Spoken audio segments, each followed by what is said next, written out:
Ya, 101,1 Radio Sematawang Makassar, part of KGI Radio Network. Halo, selamat siang Smart Listener. Apa kabar Anda siang hari ini ya? Ya, dan untuk hari ini Smart Listener, kita kembali di spesial program untuk hari ini, tepatnya di Rabu di 3 Juni 2025. Dan Smart Listener untuk hari ini sangat relevan ya, karena sebentar lagi kita akan kembali merayakan Idul Adha ya, dan jelang Idul Adha dan juga untuk masa depan ketahanan pangan, yaitu pengawasan hewan kurban dan juga urban farming. Dan ini Smart Listener yang akan kita perbincangkan selama kurang lebih 1 jam ke depan. Dan sudah hadir di studio ya, kita sudah bersama dengan Ibu Evi Aprialti, Kepala Dinas Perikanan dan Pertanian Kota Makassar. Selamat siang menjelang sore Ibu Evi. Iya. Selamat siang juga menjelang sore Mbak Cantik. Akhirnya bisa siaran berdua gitu ya, Iya. Bu ya. Sudah lama didam-damkan. Yang lari siapa saya kan? Akhirnya bisa siaran bersama ya. Gimana kabarnya Ibu Evi? Alhamdulillah sehat-sehat. Gak ada yang berubah ya? Ada yang berubah. Gak ada berubah dari Ibu Evi dari dulu sampai sekarang gak ada yang berubah ya. Alhamdulillah. Tetap bugar gitu ya. Pasti ya di segmen lain pengen tahu juga nih apa sih rahasianya Bu. Tapi nanti ya. Tapi nanti ya. Oke. Nah ya Smart Listener, karena sekarang ini kita sudah ada di hari Rabu ya, dan sebentar lagi kita akan sama-sama ya untuk umat Muslim ini Hari Raya Kurban ya. Dan tentu Smart Listener biasanya untuk mendekati jelang Idul Adha, biasanya juga aktivitas jual beli hewan kurban juga meningkat ya Ibu ya. Tapi sebelum kita mengetahui nih ya kesiapan dari DP2 Kota Makassar jelang Idul Adha ini, mungkin Ibu Evi juga bisa memberikan sedikit gambaran nih tentang DP2 Kota Makassar Ibu. Iya. Di sini mungkin sudah banyak yang tahu ya apa itu DP2. DP2 itu Dinas Perikanan dan Pertanian Kota Makassar, di mana mencakup 4 bidang. Ada bidang pertanian, perikanan, ada 2 perikanan, perikanan tangkap dan perikanan budidaya. Kalau perikanan tangkap itu yang membawahi tentang bagaimana nelayan-nelayan dan pesisir. Kalau budidaya ikan air tawar, yang untuk masyarakat perkotaan cocoknya yang budidaya, yang seperti kolam bioflok, kolam terpal, itu untuk di dinas kami. Peternakan, bidang peternakan yaitu untuk bagaimana dalam hal pemeriksaan hewan ternak besar dan ternak kecil. Kami mempunyai 6 UPT. Salah satunya yaitu UPT Puskeswan, yang dimana menjadi pusat pelayanan kesehatan hewan yang berada di Tamangapa. Itu khusus melayani ternak-ternak peliharaan untuk warga Kota Makassar. Itu semacam rumah sakitnya, Mbak Dea. Kalau untuk UPT kami ada Potere, TPI Raja Wali Potere. UPT ada UPT pembibitan. UPT pembibitan itu adalah UPT tempat membibitkan tanaman-tanaman, mau sayuran, mau obat-obatan, toga, buah, bunga, dan tanaman-tanaman holti lainnya. Ada juga kami UPT penyuluh. Penyuluh kami ada, Mbak. Penyuluh di Kota Makassar sekitar 58 orang. Ada yang P3K, masih ada P3K, dan ada juga penyuluh perikanan, ada penyuluh peternakan. Jadi tempat kami lah istilahnya tempat produksi istilahnya. Kadang kan orang begini bilang DKP sama dengan DP2. Iya. Istilahnya itu Ya, ada. Kalau DKP itu, kalau DP2 itu produksi. Kita memproduksi, artinya tanaman, contoh padi kan kita produksi, bagaimana cara menanam padi yang bagus, bagaimana petani itu supaya menghasilkan hasil pertanian yang bagus, begitu juga tanaman holti. Kalau DKP hasilnya, ya ketahanan pangannya. Jadi sekarang sudah banyak yang mengetahui. Kadang juga ada masyarakat yang secara mungkin yang kurang paham lari ke tempat kami, Ibu bagaimana ini tentang ketahanan pangan, tersedianya stok beras bagaimana? kami sudah sampaikan kalau kami memproduksi bagaimana supaya lahan-lahan sawah yang berada di Kota Makassar bisa berproduksi sesuai dengan apa yang diharapkan dari Kementan. Untuk Kota Makassar memang kita ketahui bahwa luas wilayah di Kota Makassar hanya berkisar sekitar 1.463 lebih hektar, yang mana cuman dari 15 kecamatan 7 kecamatan, tinggal 4 kecamatan lagi sekarang. Kenapa? Karena lahan-lahan pertanian di Kota Makassar itu tergerus dengan adanya banyaknya bangunan-bangunan yang developer perumahan-perumahan. Itu tugas kami juga itu, Mbak. Bagaimana supaya masyarakat Kota Makassar tidak menjual semua tanah-tanahnya, ya lahan-lahannya. Jadi yang kalau di Kota Makassar itu yang orang kadang bilang, lahannya sawah enggak ada di Makassar. Ada. Kita ada lahan yang besar itu yang sampai 70 sampai 60 hektar itu berada di Kecamatan Tamalate, Barombong, daerah Barombong dan Manggala. Biringkanaya ada. Jadi Tamalate, Panakukang, Biringkanaya, Tamalandria. Ada 4 wilayah. Untuk sekarang 4.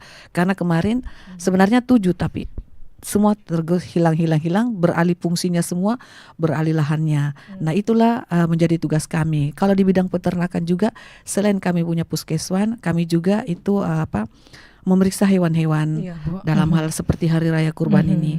Itu menjadi tugas kami DP2. Jadi di DP2 itu, kenapa singkatan DP2? Karena sebut Dinas Perikanan dan Pertanian terlalu panjang. Jadi mau praktis DP2 itu kami di sana khusus bergerak di bidang pelayanan. Ya, kami mempunyai dokter hewan, dan kami juga bekerja sama dengan universitas yang mempunyai kedokteran hewan. Begitu juga dengan LSM yang bergerak di bidang untuk pemberdayaan kawasan pesisir, pertanian juga, maupun perikanan. Itu sesingkat dari dinas kami, yang Dinas Perikanan dan Pertanian Kota Makassar, yang memang notabene-nya merupakan bagian dari dinas yang tugasnya banyak sekali. Banyak ya. Waduh. Iya. Tapi Ibu Kadisnya wow. Bisa menyesuaikan gitu ya. Bisa beradaptasi Bu ya. Oke. Ya, seperti diinformasikan ya oleh Ibu Evi tadi, memang untuk tugas dari DP2 ataupun Ibu di dinas ini ya, ini memang sangat kompleks ya. Dan seperti diinformasikan juga ya, ini menjelang Idul Adha ya. Nah, ini seperti apa nih Bu untuk aktivitas, biasanya kan untuk aktivitas jual beli hewan kurban ini kan meningkat ya di menjelang Idul Adha ini. Nah, bagaimana nih dengan kesiapan DP2 Kota Makassar Bu dalam hal pengawasan hewan kurban untuk tahun ini Bu? Tugas kami dari DP2 bukan cuma menjelang Hari Raya Kurban untuk pengawasan ternak masuk yang di Kota Makassar. Kami rutin melakukan pengawasan ternak yang masuk di Kota Makassar, istilahnya lalin ternak. Di mana kalau di Kota Makassar, kita ketahui bersama kan Makassar pusat penjualan, pusat tempat semua orang melakukan kegiatan daripada kabupaten yang berada di sekitarnya. Jadi tugas kami melakukan pengawasan lalu lintas ternak yang masuk. Untuk menjelang Hari Raya ini kita sudah melakukan dengan melibatkan teman-teman dari pihak Babinsa Babinas yang berada di kecamatan. Kota Makassar mempunyai 3 titik untuk melakukan pengawasan. Titik pertama yaitu daerah Maros Biringkanaya, perbatasan. Titik kedua yaitu Tamalate dengan Goa di Jalan Sultan Alauddin. Titik ketiga yaitu Tamangapa dengan Goa. Kenapa harus kita melakukan pengawasan di situ? Karena untuk konsumsi hewan ternak atau konsumsi daging itu masuknya dari situ. Luar gitu ya, Bu ya? Dari luar. Makassar. Nah, kalau sekarang menjelang Hari Raya Idul Kurban ini kan masih ada terindikasi penyakit hewan seperti PMK, Jimrana dengan antraks. Ya, kalau antraks kan bersinosis. Jadi tugas kami melakukan pengawasan yang ketat itu nanti setelah postmortem, artinya pemeriksaan dalam. Nah, untuk menjelang Hari Raya Kurban yang mana 1446 Hijriah nanti, kami dari dinas sudah melakukan awal sebelum melakukan pengawasan di lapangan tanggal 28 kemarin, kami menurunkan tim sebanyak 100 orang, tim dokter dari universitas-universitas dan Persatuan Dokter Hewan Sulawesi Selatan. Itu merupakan mitra kami yang rutin kami ajak untuk turun melakukan pemeriksaan hewan. Nah, hari ini merupakan hari melakukan pemeriksaan itu kita mulai 31 kemarin. Ya, sekarang sudah hari ketiga. Besok hari ketiga ini hari kelima ini hari. Nah, hari kelima ini saya tadi sudah pantau, kayaknya berkurang sekarang jumlah ternak yang dikurbankan. Kenapa? Salah satu contoh saya ambil, kemarin kita melakukan pemeriksaan di salah satu tempat penjual ternak hewan kurban itu. Tahun lalu dia melakukan penjualan 120. Sekarang tinggal 60. 60 ekor. Iya, 60 aja. ekor. Saya lanjut ke Biringkanaya juga, Tamangapa. Mereka sisa 60, 70. Jadi daya bukan minat beli masyarakat kali ya, tapi mungkin dengan adanya kecenderungan masyarakat, dengan adanya banyak wabah, itu mungkin penyebabnya berkurang, atau mungkin masyarakat sudah melakukan pemotongan kurban di daerah masing-masing. Itu jadi untuk tahun ini sedikit berkurang dari tahun 2004 kemarin. 2004 kemarin setelah kita melakukan postmortem penyembelihan hewan itu tercatat hampir 6.000-an. Iya, kurban itu sudah masuk sapi, kerbau dan kambing. Ini total secara keseluruhan. Keseluruhan, iya, selama hari raya kurban. Sekarang sudah masuk ke pemeriksaan yang kelima. Saya survei ke teman-teman, ada pengurangan hewan ternak kurban. Nah, OT-nya itu kami dari teman-teman selalu melakukan pengawasan pemeriksaan hewan kurban itu. Mbak, kalau pemeriksaan hewan kurban untuk sekarang sebelum hari pemotongan hewan tanggal 6 nanti 6-7 ya, 2 hari pemotongan, kami melakukan pemeriksaan dengan tim dokter. Kami bagi ada 5 tim. Ada 5 tim. Nah, itu seperti apa, Bu? Tim itu terdiri dari dokter hewan, teman-teman dari DP2 sendiri, dan diikutkan mahasiswa yang magang yang dari kedokteran hewan. Kenapa kami ikutkan? Supaya mereka juga belajar bagaimana cara untuk bagaimana kesehatan hewan. Yang pertama kami periksa itu tentang bagaimana umur hewan itu, ternak itu. Kan menurut syariat Islam kan 2 tahun. Ya, terus bagaimana fisiknya, matanya, kulitnya mengkilap atau tidak, terus dari segi berdirinya, terus ada cacat dalam tubuhnya. Kita ambil sampel darah juga. Kami melakukan sampel darah, memeriksa mulai rongga muka, hidungnya, semua kita periksa. Jadi untuk tahap sebelum penyembelihan, sebelum hari raya kurban, kami melakukan pemeriksaan secara antemortem dulu, secara fisik hewan itu. Apabila dalam hal pemeriksaan teman-teman tim turun, ada ditemukan semisal badannya besar, perhitungan 100, beratnya 130, tapi kakinya kecil, itu kan tidak seimbang. Ya, kita sampaikan beli di mana, beli di sini, daerah ini. Oh, tolong kalau bisa koordinasi kembali. Kenapa begini? Terus misalnya ada luka, kalau ada luka itu bisa-bisa terindikasi PMK. Sekarang itu sejak tahun 2022 kemarin, PMK kan sudah ada. Kami sudah memberi sosialisasi cara bagaimana mencegah kalau ada PMK dikena dari ternak-ternak para pengusaha ternak. Kami sudah mengajarkan cara untuk mengobati dengan memberikan disinfektan untuk mengobati ternak, kandangnya dibersihkan, dikasih obat supaya lukanya cepat sembuh. Karena kalau PMK kan tidak bersinosis sama manusia karena mulut dan kuku. Ya, kalau jadi kalau untuk penyakit itu, kalau jemberana kan langsung kena, langsung mati. Kalau PMK ya PMK masih bisa dalamnya saja atau badannya saja yang diambil untuk dikonsumsi ya. Nah, kami sudah memberi sosialisasi edukasi kepada penjual, karena sayang juga kalau semisal ternaknya dari 10 terus berkurang kena tertular, itu kan kerugian juga. Sekarang kan tidak ada penggantian. Awal-awal PMK itu ada penggantian. Sekarang sudah tidak ada, sudah ditiadakan. Cuman 1 kali saja waktu awal PMK itu diberi penggantian senilai berapa dari kementerian untuk ternak-ternak bagi peternak. Tapi sekarang sudah tidak ada, maka tugas kami lah dari Dinas Perikanan dan Pertanian memberi edukasi bahwa apabila ada gejala awal cepat dilakukan penyembuhan, karena itu juga merupakan kerugian bagi pedagang-pedagang ternak kurban kan, apalagi sekarang untuk hewan kurban. Nah, sekarang juga kami melakukan pengawasan tentang hewan kurban yang mau disembelih, dikurbankan.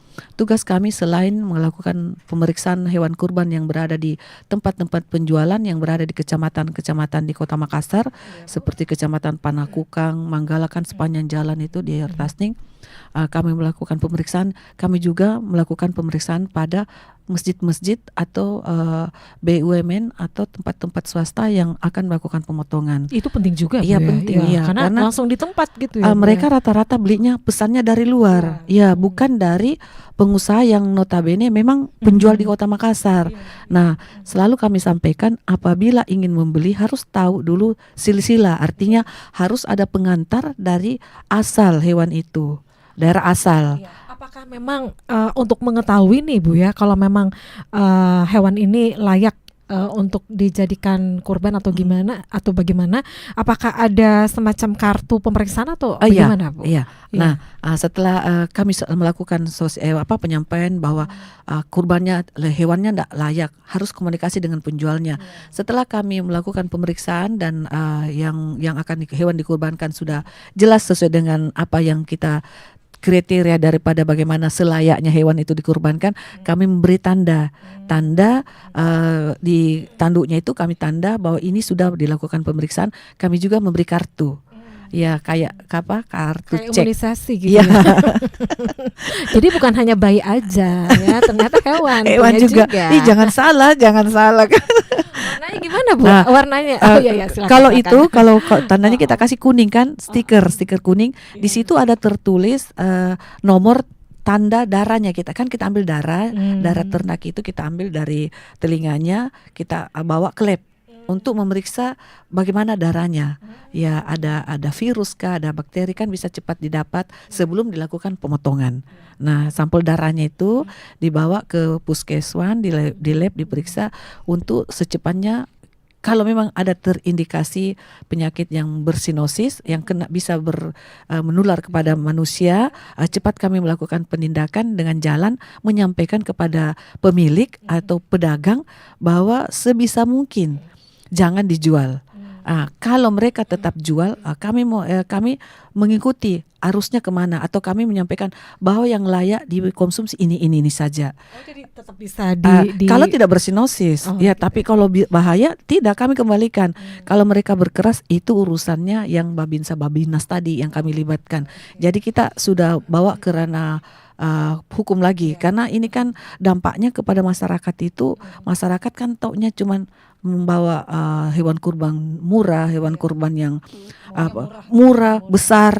Padahal sekarang kan banyak yang dikasih air itu supaya gemuk kan. Iya, jadi itu tugas kami. Nah, alhamdulillah dari pemeriksaan itu rata-rata yang didapat itu ya cuman itu saja, cacat fisik, terindikasi PMK, tapi masih bisa diobati. Diobati itu ya kami kasih penyuluhan kepada penjualnya atau pedagangnya, bahwa tolong diobati sebelum terjangkit kepada teman-temannya atau dipisahkan, atau dalam hal pemotongannya nanti yang dilakukan yang ada lukanya harus tidak boleh dikonsumsi, dan kami akan ambil itu. Iya. Nah, itu ya, Bu, ya, untuk ciri-ciri untuk hewan kurban yang sakit. Tapi kalau misalnya nih untuk ciri-ciri hewan kurban yang sehat yang bisa dikonsumsi, yang bagaimana, Bu? Kalau yang sehat yang bisa dikonsumsi yang seperti tadi, untuk secara antemortemnya dulu dari luarnya, yang kulitnya kita lihat mengkilap, terus kalau dia kan begini bagus, rata, matanya cerah, mata cerah. Mata cerah, terus tidak ingusan kan, kan mereka kan itu ternak sapi itu dengan itu kayak dia juga kayak beringus, iya kayak manusia juga, iya. Terus dia berdirinya tegap, tidak lesu lemah. Apalagi terus badannya, fisiknya tidak ada luka, terus makannya bagus, ya. Itu telinganya berdiri bagus, dari giginya juga kita lihat usianya bagus, dan ciri-ciri fisiknya itu dia tidak apalagi kalau berdiri bagus berdirinya, seimbang antara badan dengan kaki, kulitnya mengkilap, tidak ada cacat di tubuhnya, terus selama dalam sehari itu dia normal seperti hewan-hewan yang bagus. Nah, itu ciri-cirinya. Nanti lagi setelah hari raya kurban baru dalam sembelihnya kami turun lagi untuk mengecek. Jadi semisal ada tapi itu cepat sekali dia tahu kalau memang dia sakit. Ya, di antara teman-temannya di situ kalau ada yang tidak bergairah kan bukan lesu, letih, lemah, itu perlu dicurigai, ya, diwaspadai. Ada apa ini? Olehnya itu selalu saya sampaikan kepada teman-teman atau masyarakat semua, tolong kalau ada hewannya, baik itu hewan bukan kurban saja, hewan peliharaan kita, kalau memang ciri-cirinya yang tidak sesuai dengan apa kenyataan sehari, tolong sampaikan kepada kami, karena kami kan pelayanan khusus untuk kedokteran hewan dalam hal petugas kami pemerintah Kota Makassar, di mana semua itu tidak ada biaya, tinggal panggil saja kami periksa. Terkhusus untuk hari raya kurban sekarang ini tugas kami semua, baik itu yang hewan yang besar, ternak besar, ataupun yang nanti akan kambing, domba yang atau babi yang akan di teman-teman yang atau masyarakat lain yang takut dengan penyakit-penyakit, kami siap untuk melakukan pelayanan dalam hal dari segi peternakan khusus untuk kesehatannya. Oke. Baik. Dan kita penasaran juga nih Bu ya. Jadi pada saat ini kan ya, untuk bagaimana untuk bisa hewan kurban yang layak begitu Bu, di titik-titik mana saja Bu yang mungkin sekarang nih masyarakat lagi nyari, bilang kira-kira di mana Kak itu bisa beli hewan kurban, di titik-titik mana saja sih Bu kalau di Makassar ini Bu? Nah, yang sudah diperiksa gitu Bu. Kalau untuk penjualan kan di Makassar itu cuman 4-5 Bontoala, Rapocini, Panakukang, Tamalate, Biringkanaya, Manggala. Ya, itu di kota yang bukan dalam kota kan tempat penjualan ternak itu. Nah, untuk penjualan ternak itu kalau kami kan selalu menyarankan harusnya belinya di daerah RPH, karena itu binaan kami semua itu, peternak-peternak itu binaan kami yang memang rutin dilakukan pemeriksaan, dan mereka juga sudah paham bagaimana cara mengatasi apabila ada ternaknya yang terindikasi sakit.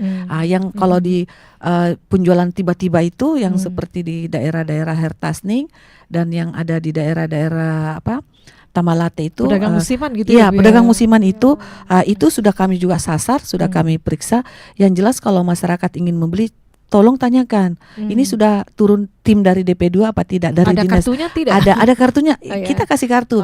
Semisal ternaknya 60 lembar kita kasih kartu sesuai dengan nomor sapinya. Kalau dia punya kan sapi kita enggak bisa kasih nama kan. Jadi ada stemnya, ada nama tandanya bahwa misal 711, 622 itu ada di situ. Ada stempelnya. Ada catatannya, ada stempelnya.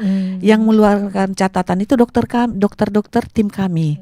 Jadi tidak sembarang juga bahwa ada kartu ada apa. Tapi semisal mereka bilang sudah diperiksa, minta buktinya bahwa sudah diperiksa. Tapi kalau belum ada buktinya, para pembeli mau beli itu sapi itu, bisa juga kami dipanggil. Sebelum dibeli bisa hubungi kami, kontak kami.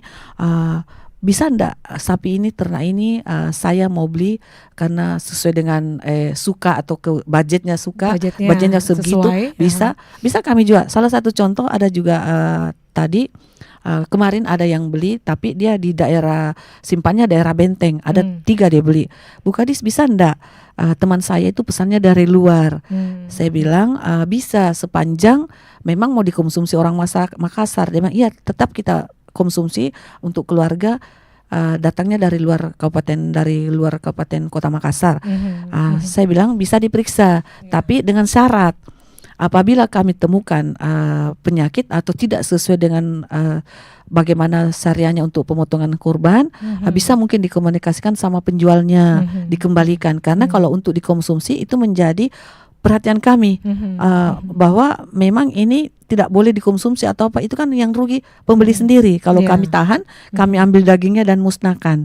Nah itu, jadi untuk masyarakat terkhusus Kota Makassar apabila ingin melakukan kurban dan sudah melihat di mana posisi, di mana penjualan dan ada sudah ada daya tariknya di situ. Silakan tidak apa-apa beli. Tapi kalau ingin melakukan pemeriksaan, kami juga membuka tempat. Nanti tim dokter kami melakukan pemeriksaan dan catatan juga tidak ada pemungutan biaya. Iya, jadi gratis. Iya, gratis semua. Terus gimana dong Bu untuk yang mau diperiksa ternaknya gitu Bu? Itu nelponnya kemana atau WhatsApp? Kan ada yang 211 kan anunya apa? Yang warumnya pemerintah Call shelternya center call center. Bisa juga ke dinas kami, bisa ke sosmed. Bisa karena memang kami membuka semua fasilitas untuk layanan-layanan itu karena tidak semua masyarakat tahu di mana kantornya dinas. Kalaupun mereka tidak paham sekali, bisa juga ke puskeswan yang daerah Antang TPA itu ada puskeswan situ, pusat pelayanan kesehatan hewan. Kami punya dokter di situ ada 3, bisa memanggil. Ya, bisa dikunjungi dan kalau tidak mau repot, kelompok-kelompok boleh juga. Iya. Kelompok boleh juga. Iya, kelompok kan sekarang kan itu ternak untuk kurban 7 orang. Terus kita dalam satu keluarga bisa kami layani pelayanan untuk keluarga boleh, rumahan boleh, maupun untuk kalau untuk perusahaan kan sudah terdaftar, mereka sudah dari awal sebelum hari raya kurban sudah menyampaikan bahwa ada pemotongan hewan kurban, sudah menyurat ke dinas kami. Kami sudah kasih masuk list. Nanti daerah Biringkanaya tim 1 ini titiknya, ya. Itu sampai pemotongan nanti kita kunjungi. Ya, itu tetap diawasi gitu ya. Tetap diawasi sampai setelah hari raya kurban. Oke, wow. Wow, ini padat ya jadwalnya Bu ya, kegiatannya ya. Baik. Jadi untuk Anda juga nih Smart Listener yang memang berencana juga ya untuk kurban nantinya, boleh tuh ya nanya dulu pedagangnya ya, apakah memang hewannya ini sudah melalui tahapan pemeriksaan. Ya, itu harus nanya dulu ya Bu ya. Kalau semisal saya potongnya Mbak ya, kalau semisal pedagangnya berkeras tidak mau, enggak apa-apa daripada terjadi clash di lapangan. Nanti kalau Bapak Ibu atau teman-teman semua mau membeli satu kurban, silakan beli. Nanti kami yang datang di tempatnya di mana diperiksa. Karena kadang kan pemikiran orang kan tidak sama semua. Kadang pengusaha itu atau penjual itu kira dapat keluar biaya lah, apalah, ya. Tapi semoga dalam hal tim kami turun tidak ada yang terlewatkan. Karena titik-titik penjualan di Kota Makassar itu sudah paten. Misalnya di daerah Manggala, titiknya itu daerah Tasing bla bla bla bla. Adapun tambahan ya paling tambah 2-3 titik. Tapi untuk 2025 ini banyak yang hilang. Ya, salah satu contoh di daerah Rapocini sudah tidak ada di situ. Ya, yang tadinya sampai ratusan, kami melakukan pengunjungan per turun tim kemarin sudah tidak ada, sudah kosong tempatnya. Jadi semoga tugas tim kami bisa mengakomodir semua titik penjualan karena hari ini laporan hari ini katanya sudah semua. Kemarin saya turun sudah hampir selesai semua, khusus Manggala selesai semua. Entahlah kalau ada lagi yang baru datang tadi malam kan kadang kan masyarakat malam baru datang. Kalau kita melakukan pengawasan kita itu mulai dari jam 10 sampai jam 2 subuh. Jam 3 subuh kami melakukan. Tapi terkadang masyarakat pintar. Kalau dilihat pemeriksaan tidak ada baru masuk. Nah, itu yang tugas kami sekarang yang mengawasi yang tidak melalui pengawasan laninya kita. Tapi itu kecil sekali kecil sekali celah untuk masuk karena kita sudah hafal semua.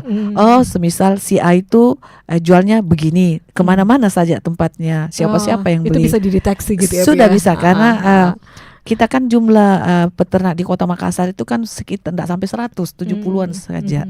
Mereka sudah ada jalurnya. Jadi seperti kemarin 2023 akhir itu yang PMK akhir 2022 awal 2023 takut semua konsumsi. Kita bilang semua itu jalurnya sudah ditahu. Jadi semisal ada ternak yang terindikasi, kecuali ternak liar kan banyak kan yang terkhusus di daerah-daerah Biringkanaya itu banyak yang melepas ternaknya, banyak yang tidak mengandangkan karena dengan alasan tempatnya tidak ada lah atau susah cari rumput. Nah kami tugas kami itu yang lepas-lepas itu tetap kami melakukan pemeriksaan dengan tanpa dilakukan tanpa diawasi oleh yang punya. Tapi jalurnya kita tahu semua. Ya sudah ditahu si A ini tempat penjualan dagingnya nanti di Coto ini, pasar ini kita sudah tahu. Iya, iya harus penjualannya. Siapa misalnya di daerah ini Serigala ini daging dari sini diambil.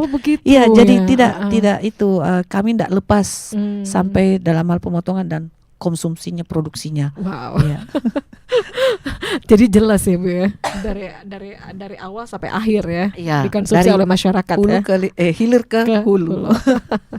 Oke, ya dan baik, Smart Listener, untuk Anda juga ini yang pengen bertanya ya dengan Ibu Kadis, silakan ya kami untuk WhatsApp di 0811 46 10 11 dan juga di live chat ya di channel YouTube Smart FM Makassar ya.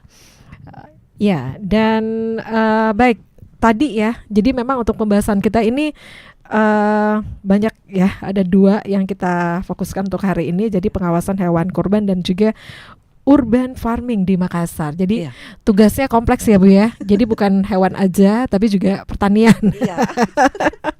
Baik, mungkin Ibu Evi juga bisa menjelaskan nih Bu, apa sih sebenarnya untuk urban farming ini dan mengapa sih penting untuk Kota Makassar, Bu? Pertanian, perikanan, peternakan. Artinya kompleks semua. Urban farming itu merupakan program prioritas Bapak Wali Kota kita, Bapak Munafri dan Ibu Alia Mustika, di mana merupakan suatu program yang untuk Kota Makassar sangat dibutuhkan. Ya, kenapa? Karena untuk masyarakat perkotaan kan kita kan untuk lahan-lahan besar itu tidak ada. Semua kan ada di lorong sempit. Kalaupun ada hamparan itu tertentu kecamatannya, seperti Tamalate ada hamparan di sana, Biringkanaya, Tamalanrea dan Manggala. Itu ada hamparan. Hamparan artinya lebih daripada 10 hektar. Kalau lorong kan cuman berkisar 3 sampai 7 meter saja ya. Nah, urban farming itu dicanangkan Pak Wali supaya masyarakat Kota Makassar tahu tentang bagaimana terindikasi tentang bagaimana untuk produksi pertanian.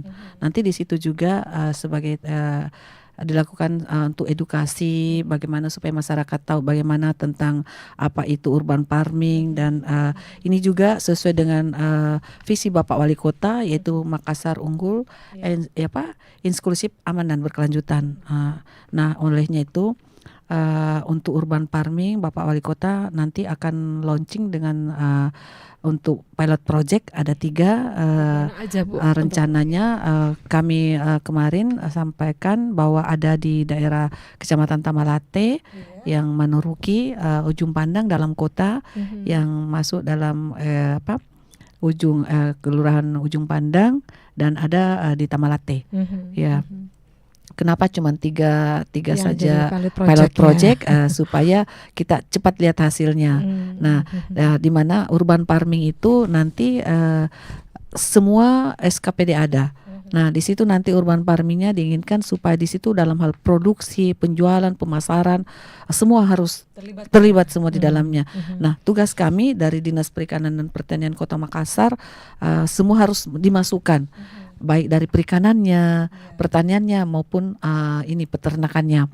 Nah, untuk urban farming kami masukkan untuk rencana kedepannya nanti ada pusatnya, ada tempatnya memang di situ, yang mana semua kebutuhan-kebutuhan masyarakat yang menyangkut masalah pertanian disiapkan di tempat kami, yaitu tempat BPP, tempat untuk pusat untuk penyuluh. Di situ ada kami siapkan tempat nanti dilakukan semua yang menyangkut masalah urban farming di situ, karena di situ luas. Jadi khusus sekarang yaitu di lorong di kelurahan. Di kelurahan dilakukan penanaman hasil pertanian. Di dalamnya nanti itu ada greenhouse untuk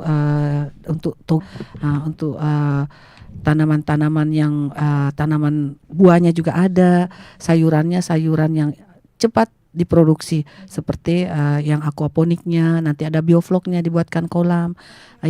Untuk peternakannya kami masukkan yang ayam petelur. Oh begitu ya, Bu. Nanti untuk urban farming itu ada yang nanti kita bekerja sama dibantu dengan mentor kami itu Fadli Padi.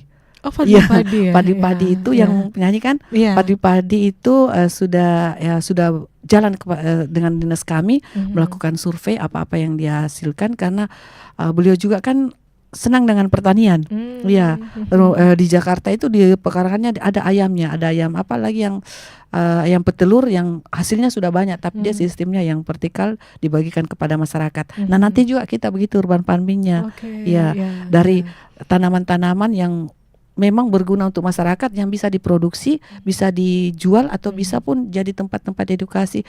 Yang jelas untuk di Kota Makassar nanti akan dibuat supaya masyarakat itu tidak lagi berpikir kemana-mana kalau untuk tanaman urban farming, tanaman-tanaman baik itu yang sayuran maupun tanaman-tanaman jenis lainnya yang khusus diproduksi untuk kebutuhan sehari-hari ya. Jadi nggak usah kemana-mana ya, cukup ini ya lihat ini ya misalnya nih sayuran yang kita tanam gitu ya Bu ya, untuk dampaknya bisa juga ini buat anak-anak remaja mengurangi pengangguran, ibu-ibu bisa melakukan suatu kegiatan yang mendapat penghasilan, yaitu tujuan dari Bapak Wali Kota supaya masyarakat Kota Makassar bisa melakukan produksi atau bisa melakukan kegiatan yang menghasilkan untuk keluarga. Baik, jadi memang waktunya tuh sangat berharga ya. Bu, ini kalau misalnya nih ya, kalau ada salah satu warga nih yang ingin memulai urban farming di rumahnya, misalnya di pekarangannya cukup gitu ya, itu gimana nih Bu? Apakah bisa juga mengajukan? Kalau masyarakat ingin melakukan kegiatan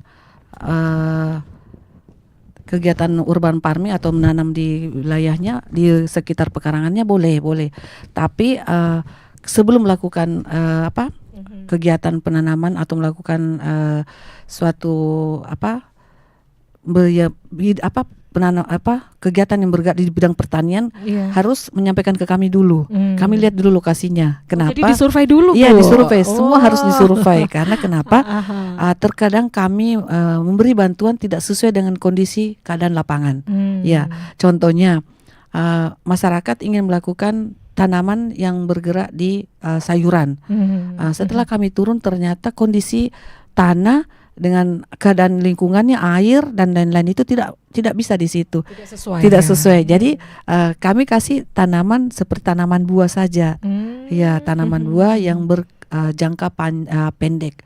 Semisal buah lengkeng, buah sawo itu kan berjangka pendek dan pohonnya rindang. Kalau mereka tetap berkeinginan melakukan tanaman-tanaman sayuran yang hidroponik, kami lihat lokasi yang ada yang bisa memungkinkan. Kami juga menawarkan apabila mereka punya di atas lantai atas yang kayak rooftop itu bisa kita lakukan bisa melakukan penanaman situ. Kalau mereka tidak punya tempat atau tidak punya peralatan untuk tanaman, bisa mengajukan proposal kepada dinas kami, tapi harus berupa kelompok. Kelompok ya, Bu. Jadi bukan perorangan gitu ya. Iya, kalau perorangan bisa, tapi kami bantu sebatas bibitnya saja. Bibitnya dan ketersediaan kami. Semisal mereka ingin tanaman sayuran apa, kita lihat di pembibitan, di UPT pembibitan. Tanpa mengajukan proposal dan lain-lain. Tapi kita harus turun survei dulu, cocok apa tidak. Tapi kalau berbentuk kelompok, proposal diajukan, yang mana diketahui oleh lurah setempat. Kelompoknya diajukan ke dinas kami melakukan survei sesuai dengan apa yang diinginkan masyarakat. Kalau memang sesuai dengan apa yang diinginkan dan ketersediaan kami membantu. Dan kami juga melakukan pendampingan sama Mhm. penyuluh Oke, pertanian ya. kami. Jadi tidak dilepas begitu saja Tidak, ya. sampai mereka bisa produksi. Ada hasilnya. Iya. Sampai penjualannya mungkin ya Bu ya. Iya, Dibantu penjualannya. juga kah? Iya, dinas-dinas nanti penjualannya kami memfasilitasi. Itu tujuan Bapak Wali Kota dalam hal urban farming. Semua OPD terlibat. Iya, jadi kami yang produksinya masuk DKP, masuk koperasi dan perindak. Oke, Iya. ya, waduh, benar-benar ya. Jadi memang dari awal sampai akhir itu tetap dikawal, Iya, gitu ya, Bu ya. betul. Iya. Baik, kita lanjut lagi ya, smart listeners. Dan untuk Anda nih ya yang pengen nanya, untuk WhatsApp di 0811461011. Kemudian untuk live chat ya di channel YouTube Smart FM Makassar. Baik, ini ada beberapa live chat yang sudah masuk. Nah, apa yang harus diperhatikan masyarakat saat memilih hewan kurban yang sehat katanya, Bu? Oke, langsung Iya, dijawab langsung ya. jawab ya. Tadi saya sudah sampaikan, Pak ya, untuk melihat hewan kurban yang sehat atau layak dikurbankan, ya itu untuk sekarang kan fisiknya dulu kita lihat, kan belum kurban, ya fisiknya fisik nyata. Kita kan bukan dokter hewan, fisik nyatanya ya itu saya sampaikan, ya terlihat secara, ya matanya kita lihat, matanya tidak berair, tidak merah, cerah matanya, ya kan ada tertulis cerah. Kulitnya mengkilap, kita elus gini kan, kita elus itu kulitnya licin, bagus, ya tidak kasar begitu, ya. Terus cara berdirinya, kalau dia berdiri timpang, ya ini waspada. Waspada, ini bawa lahir atau timpang karena capek kan. Sapi itu, kenapa saya bilang sapi? Karena rata-rata yang dikurbankan sekarang sapi paling banyak. Kerbau itu cuman berapa, sekitar 100-an lah. Yang banyak itu sampai ribuan itu sapi. Kalau dia timpang, tidak sejajar, tidak seimbang berdirinya, kita pertanyakan, ini cacat lah, ini bawa lahir timpangnya atau karena kecapean. Kalau bawa lahir berarti itu masuk kategori cacat, kan? Ya. Terus kulitnya ada luka apa tidak? Lukanya kita harus perhatikan. Lebih utama itu kukunya sampai dia punya paha. Kalau betisnya atau pas di sendi kakinya itu ada luka, sampaikan sama yang penjual, ini lukanya karena jatuh atau gesekan kan. Kadang itu kasihan ternak dibawa, harusnya kapasitas cuma 2 dibawa sampai 5 karena ongkos jalan katanya. Kalau itu dari luar daerah ya. Tapi kalau di tempat penjualan hewan-hewan kurban yang binaan dinas kami yang berada di Manggala, Panakukang dengan Tamalate itu, saya rasa untuk yang ada luka-luka begitu, ya 90% lah kita tidak temukan. Nah, setelah kita lihat dari fisik kakinya, cara berdirinya, kita lihat umurnya juga. Umurnya itu, kalau umurnya, cara lihat umurnya itu kan orang dari segi fisiknya, kadang orang sapinya, ternaknya dilihat besar padahal belum cukup 1 tahun. Giginya, kalau berani buka ya buka giginya. Itu kelihatan itu, ya gigi susunya kelihatan. Setelah kita lihat semua ciri-cirinya, tidak ada cacat, cerah, matanya bagus, makannya bagus, cara jalannya seimbang, itu layak yang untuk dikonsumsi, dikurbankan. Oke. Gitu, ya. Baik, ya ini ada lagi nih ya yang untuk pertanyaan berikutnya. Baik, apakah pemerintah Kota Makassar ini mengadakan bantuan atau pelatihan untuk warga yang mulai bertani di rumah nih, Bu? Misalnya untuk urban farming ini ya. Kalau untuk melakukan pelatihan, tidak ada pelatihan. Kalaupun ada, kami spesial untuk misalnya pelatihan cara penanaman cabai yang bagus, cara penanaman untuk tanaman sayuran, microgreen, ya bisa. Kalau untuk itu kan lama lagi waktunya, butuh biaya. Bisa nanti bentuk kelompok, kelompok di rumah, hubungi kami, dinas kami.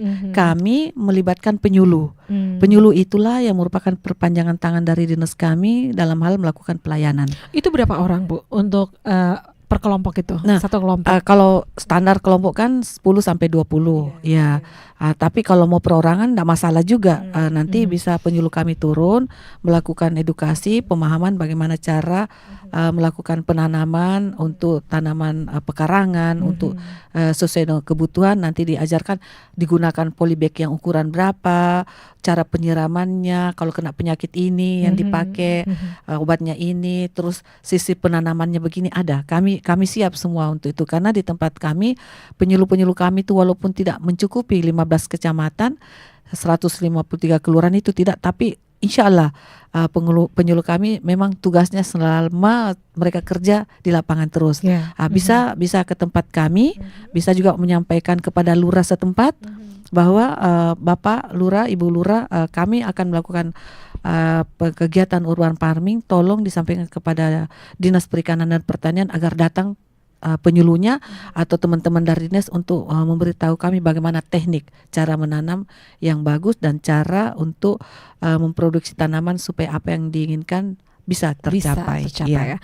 Jadi memang ya kalau misalnya per kelompok itu kan tanaman itu kan butuh disiram gitu ya. Jadi memang harus ada tugas gitu ya, Bu ya. Jangan yang tugas pagi aja terus yang menyiram. Dulu ada, dulu tuh bagi tugas, tapi sekarang kami sudah tawarkan sistem penyiraman. Sistem penyiraman di mana menggunakan tetes atau dengan menggunakan aplikasi. Kami sudah ada penyuluh kami, kita sudah melakukan inovasi kemarin sistem penyiraman melalui Android HP. Biar kita di mana-mana bisa kita melakukan penyiraman. Ya, tidak sekarang tergantung saya di luar daerah. Terus tanamannya disiram apa tidak? Sekarang kita pakai sepanjang itu dia gunakan aplikasi. Ada Sirangirong namanya inovasi kami. Iya. Siapa itu Bu? Inovasi. Kami melakukan itu biayanya itu tidak sampai 1 juta dipasang alatnya. Iya. Itu merupakan inovasi kami yang 2002 kemarin. Jadi ada bantuan alat gitu. Ada kita pasang alat. Jadi kenapa banyak kelompok-kelompok KWT sudah berhasil? Karena mereka itu sistem penyiramannya, pemupuknya itu mereka sudah tidak pusing sekarang. Manual gitu. Tidak, jadi mereka kalau tidak punya uang untuk beli peralatannya itu, bagaimana tentang teknologi cara Sirangirong, kami ajarkan cara tetes, sistem siram tetes yang dimana menggunakan alat-alat seperti botol aqua, nanti dikasih kayak infus itu, ditetes-tetes, jadi dia berjangka. Ya, ini juga saya sampaikan kepada masyarakat. Kadang masyarakat kita minat awal mau, setelah dapat bantuan mau, tidak selesai pas sudah panen, sudah hilang semua, tidak lanjut. Itu satu juga problem di masyarakat itu. Aduh, kalau sudah awal sudah panen, padahal selalu kami sampaikan, kalau panen jangan dihabisin semua. Contoh tanaman cabai kan itu berjangka umurnya 3 tahun. 4-5 kali panen itu sudah tua dia itu. Bikin lagi budidayanya, bikin bibitnya lagi. Caranya apa? Ambil cabai yang tua, dikeringkan untuk jadi bibit. Jadi bisa. Peremajaan terus. Begitu juga dengan perikanan untuk budidaya. Kita kasih contoh, kasih bantuan bibit benih nila, misalnya benih nila dalam kolam 3x3 kami kasih diameter 3x3 kami kasih sampai 100 atau 200 nila. 3-6 bulan kemudian sudah besar kan? Sudah dihabisin semua, tidak disimpan indukannya. Malah pas datang, Pak, kenapa kolamnya kenapa kosong, Pak? Jadi tempat sekarang, tempat berenangnya bebek kan sudah jadi beralih fungsi, bukan lagi lagi nila dalamnya, tapi pokoknya tanam fungsi. Tidak selesai. Bu, ini Bu, ikannya sudah ada. Lah, kenapa ikannya tidak ada? Sudah Bu, sudah panen. Siapa yang makan? Saya. Terus kenapa dihabisi? Harusnya ada sisa. Saya bilang sisakan, misal jantannya yang laki-laki itu 3 saja, yang betina 5. Itu enggak banyak. Jadi dia berputar terus produksi terus. Jangan dikala dikasih habis minta lagi sama pemerintah. Bukan begitu bantuannya Iya, pemerintah. oke. Tujuan membantu itu bukan begitu. Berarti itu bukan dibantu namanya itu. Dikasih terus. Jadi sistem Iya. bantuan pemerintah itu tidak capai apa yang diinginkan. Tidak sesuai dengan harapan kita. Bapak Oke, Wali Kota iya. harapannya supaya masyarakat bisa mandiri, tidak dicapai. Iya. Kenapa Jadinya, banyak? jadinya bergantung lagi gitu ya. Iya, Bu, ya? padahal kita mau berpindah ke usaha lain lagi. Iya. Kadang-kadang, Kalau ini sudah jalan bisa ini Iya ya. kan, saya potong sedikit bicara. Kalau misalnya dia sukses, kami juga melakukan produksi besar, kami bisa membeli. Ya, kami bisa promosi. Kalau mau beli sayuran ini banyak, di sini tempatnya. Kami kan ada melakukan kegiatan pasar tani. Iya, Pasar iya. tani itu untuk menjual hasil produksi pertanian binaan dinas. Nah, kami ambil sayurannya itu, kami melakukan penjualan, Iya, bisa ya. kita menawarkan kepada teman-teman. Semisal ada yang suka pakcoy, ada suka sayuran, itu kan di bawah harga semua. Kami tawarkan. Tapi kalau semisal produksi pertama sukses, kita datang lagi 2 bulan Ih, kenapa kemudian, gak ada nih? bukan lagi biar pot-potnya hilang. Iya. itu satu masalah di dinas ini kami. menjadi tantangan ya, Iya, Bu, ya. tantangan Untuk juga. dinas, ya, Aduh, oke. kadang mau Baik. marah nggak bisa, kita tidak mau kasih, menyurat terus. Jadi Serba salah Ya, juga serba gitu salah. ya. Oke. Baik, Ibu, untuk terakhir ya, mungkin untuk Smart Listener untuk bisa juga mendapatkan informasi lebih lanjut nih untuk bantuan dari DP2 Makassar ya, khususnya Iya. untuk menyambut Idul Adha dan juga untuk urban farming. Cukup singkat ya. Iya. Silakan, Ibu. khusus untuk menyambut Hari Raya Kurban, kami dari dinas atas nama pemerintah Kota Makassar menyarankan kepada masyarakat, ayo kita galakkan agar masyarakat Kota Makassar tidak terkena dengan penyakit-penyakit yang bersumber dari hewani, di mana dalam untuk menjelang Hari Raya Kurban, supaya melakukan kurban sesuai dengan syariat Islam, sesuai Iya. dengan apa yang disarankan, bahwa kita harus mengorbankan hewan ternak yang sesuai, sehat, asuh, aman, sehat, utuh, dan halal. Oke, iya. Kami dari dinas menyampaikan apabila ingin melakukan pemotongan, lupa saya sampaikan, bisa dilakukan di RPH. Kami mempunyai di sana juleha, juru sembelih halal, dan tanpa juga ada aturan-aturan yang menyusahkan masyarakat, bisa disembelih di sana. Kalau ada kelompok-kelompok masyarakat ingin melakukan kurban, pemotongan hewan, bisa menghubungi kami dari dinas.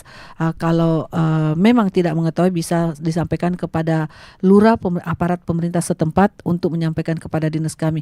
Begitu juga dalam hal pertanian, ingin melakukan pertanian, kegiatan pertanian di lingkungan, di rumah, atau apa saja pun yang bergerak di bidang pertanian. Dinas kami siap melakukan pelayanan, memberi bantuan sepanjang itu apa yang diminta atau masyarakat ingin lakukan ada di tempat kami dan tersedia di tempat kami, tanpa ada yang tidak sesuai, kami tetap lakukan bantuan. Oke, baik. Wow, ini komplit ya penjelasannya dari Ibu Evi ya. Kayaknya sejam kurang ya, Bu ya. Harus ditambah lagi jamnya. Baik. Sekali lagi terima kasih ya untuk Ibu Evi Siap. Aprialti ya, Ya. Bu ya. Dan Smart Listener, demikian perbincangan kita bersama Ibu Evi Aprialti, Kepala Dinas Perikanan dan Pertanian DP2 Kota Makassar. Dan ya, Smart Listener, akhirnya saya tuntaskan ya perbincangan kita di sore hari ini. Saya Mirsa Arianti dan juga ada Ibu Evi di sini ya. Terima kasih Mbak Mesa. Ya, dan kami pamit ya. Selamat sore. Assalamualaikum warahmatullahi wabarakatuh. Waalaikumsalam.